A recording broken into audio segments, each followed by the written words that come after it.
seat. Have a seat right here, and I'll be right in with you. Yeah.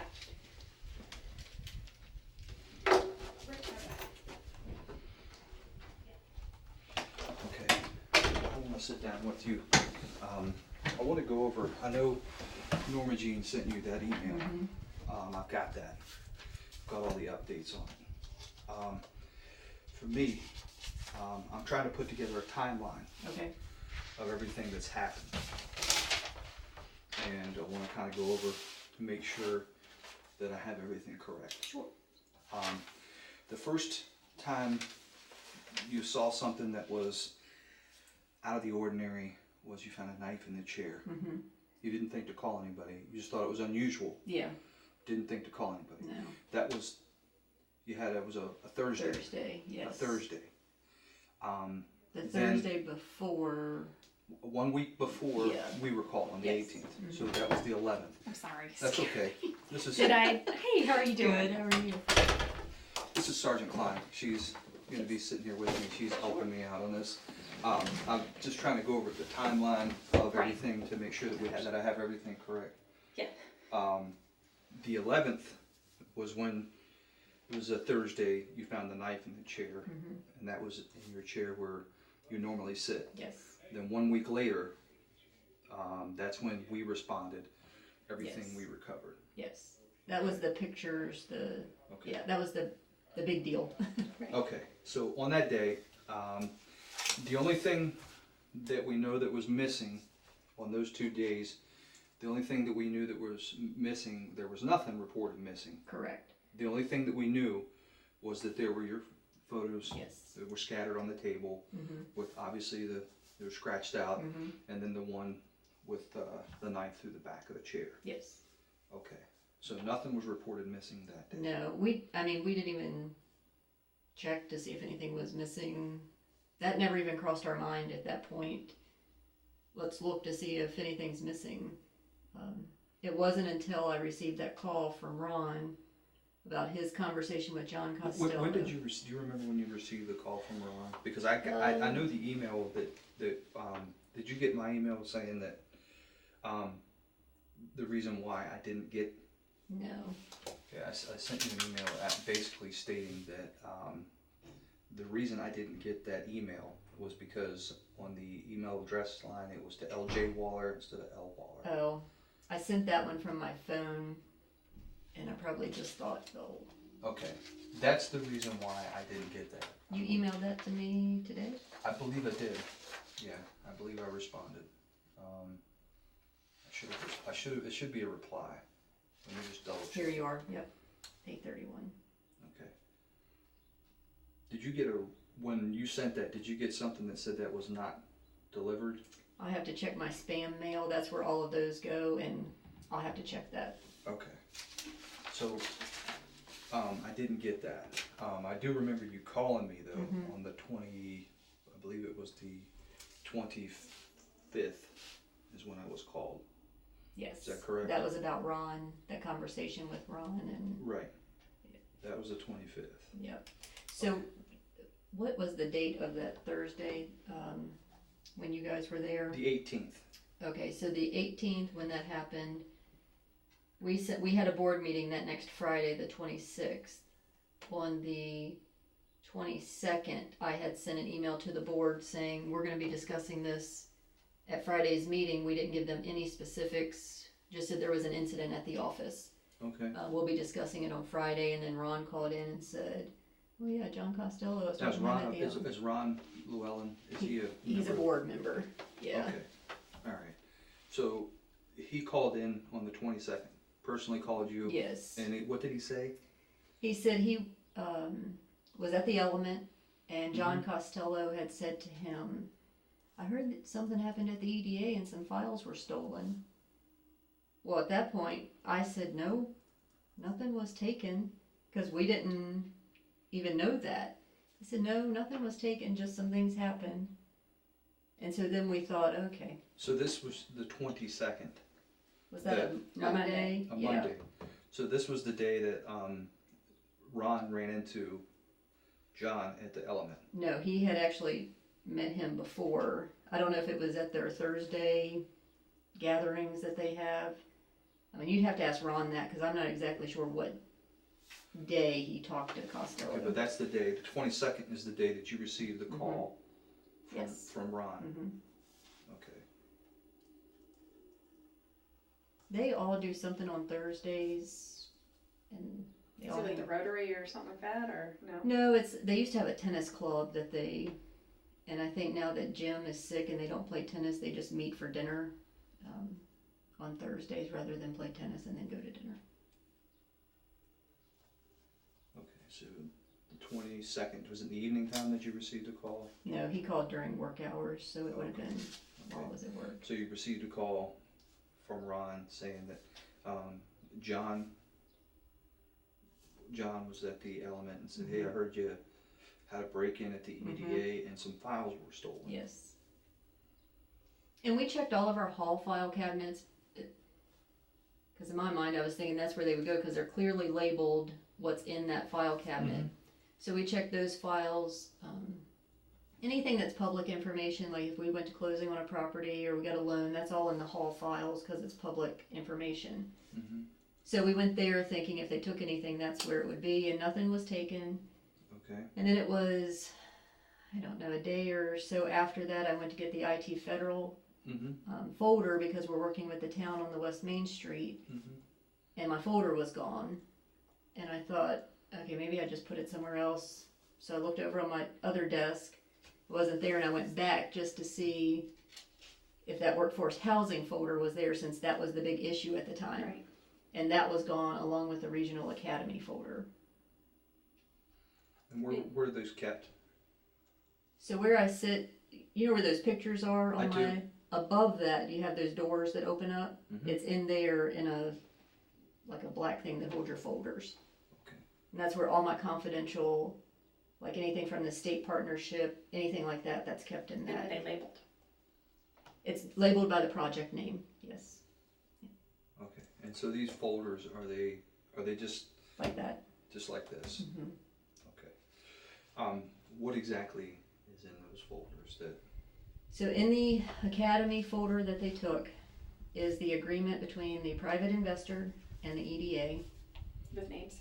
Yes. And no one would know those names unless they have that folder, because it has never been disclosed, ever. The agreement between the EDA and Mosley for the design services, the agreement between the EDA and Shockey for the construction,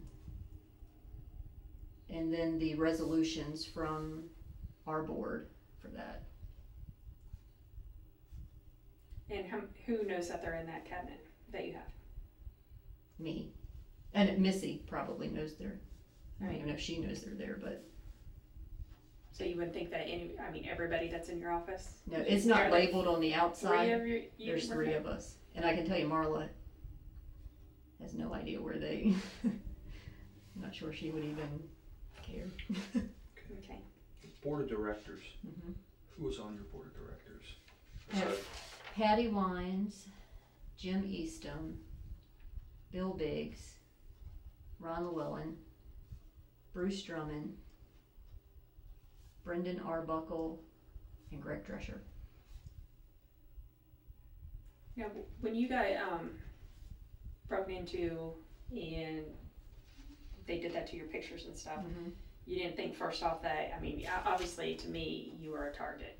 And so you didn't go through your office to see if anything was missing. Usually breaking and entering, it's not just to mess with someone, it's for something, for some kind of gain. I will be completely honest with you. One, I had a meeting in there that morning, so I didn't even see what had happened. Missy was the one that found that, but when I saw that picture, I wasn't thinking anything at that point because that was extremely disturbing. Very personal. Yes. So at that point, I wasn't thinking, oh, I gotta check the office to see. I was thinking, holy shit. Right. I have a knife through my forehead in a picture. Right.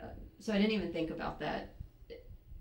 And I thought and nothing on my desk seemed out of place, but as you saw my desk, I really don't know if I could tell something was out of place, but I just wasn't thinking that at that point, because everything had been so personal up until that time, publicly and everywhere, that all I thought was, this is one more thing to add to the personal thing.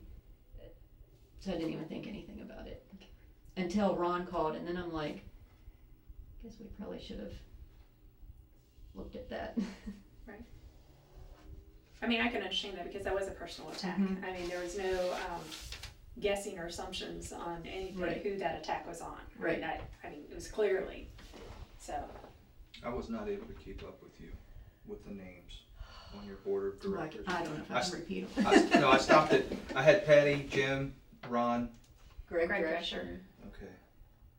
Bill Biggs.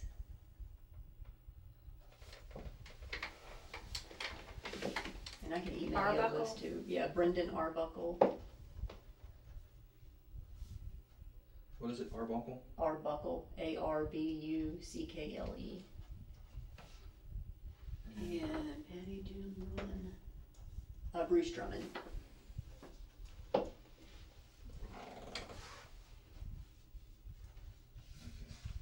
And if you want a list, I can send you a list that has all their phone numbers and everything. Yes.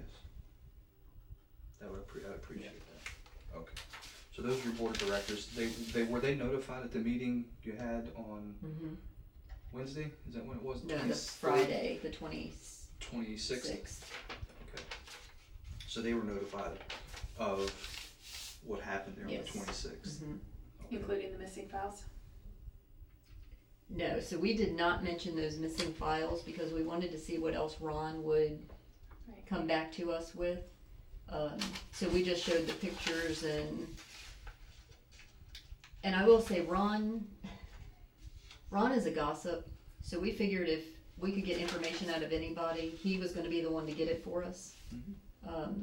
And he loves to talk. He loves to tell you when he has information.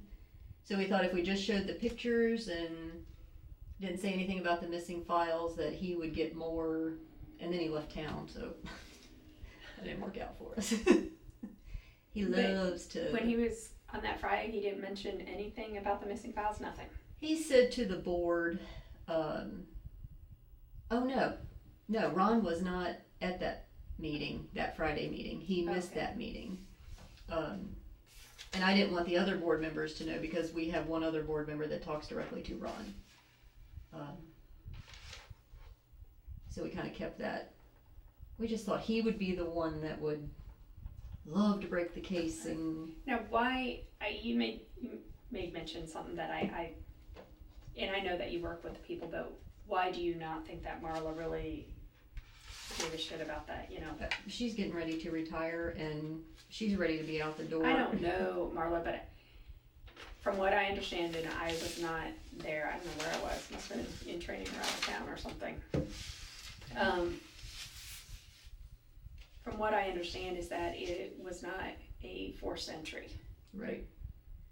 So when it's not a forced entry, it has to, in my mind, and you know how we work backwards, is it has to be somebody with a key or access to that building.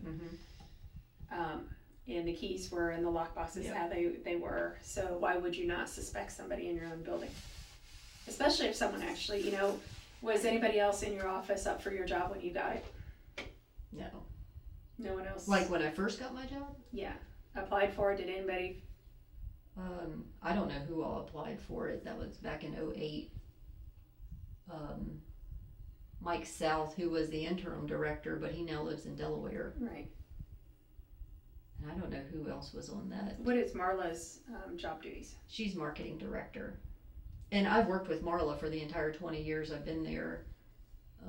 I know her very well. And she is so ready to be out of there that, to be honest, she's not really giving too much with what she's supposed to be doing. Right. So I don't think she would take the time to worry about.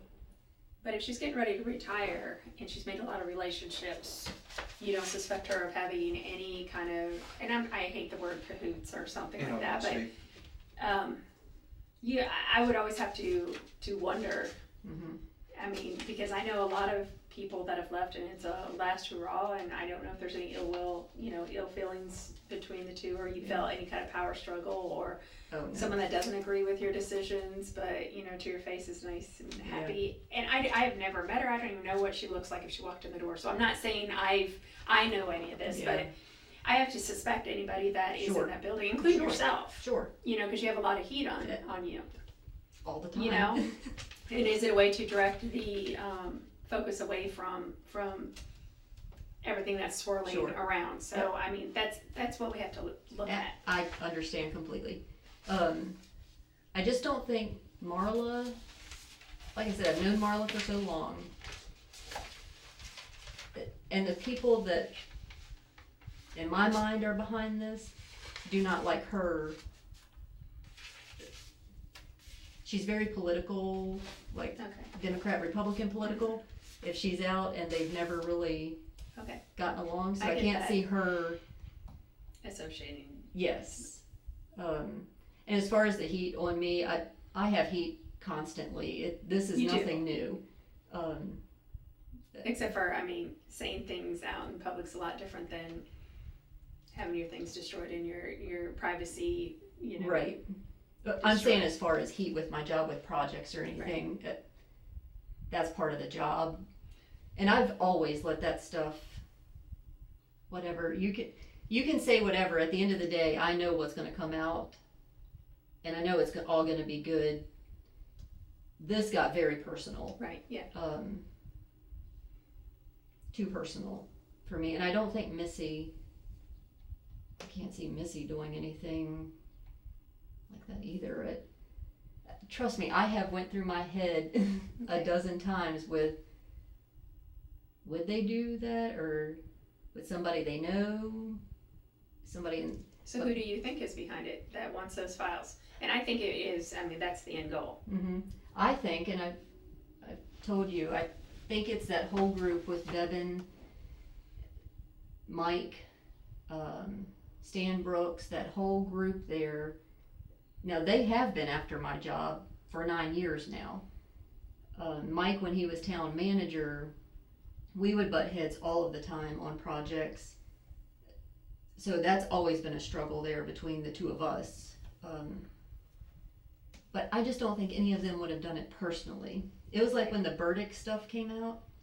I have a whole 3-ring binder on all that. Well, we knew they had hired him, and he ratted them out as soon as they didn't protect him. Right.